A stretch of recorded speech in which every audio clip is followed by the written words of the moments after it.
भगवान प्रति भक्तिर विकल्प नाही। भक्ति और साहित्य जड़ित रहुथिबा व्यक्ति दिव्य आनंद पाई थाए बोली आज सभार मुख्य आलोच्य प्रसंग थिला।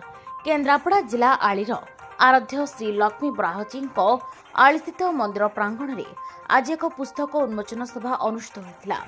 आध्यात्मिक वादी तथा साहित्यिक बाईधर नाथ दीर्घ 16 वर्षर संघर्ष पर लिखित पुस्तक मध्य 13टी ओडिशार जगन्नाथ संस्कृति और श्री लक्ष्मी बराह वंदना उपर आधारित पुस्तक ज्ञान दर्पण ज्ञानरस अमृत ब्रह्म चेतावनी ज्ञान आलोक श्री श्री लक्ष्मी बराह वंदना श्री जगन्नाथ लीला अमृत ब्रह्म भाग 17-18 आदि पुस्तक उन्मोचन होता।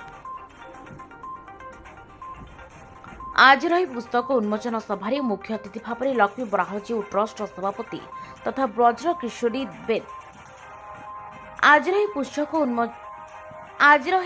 उन्मोचन सभारे मुख्य अतिथि भाव में लक्ष्मी बराहजी ट्रस्ट सभापति तथा ब्रज किशोरी देव जोग देते।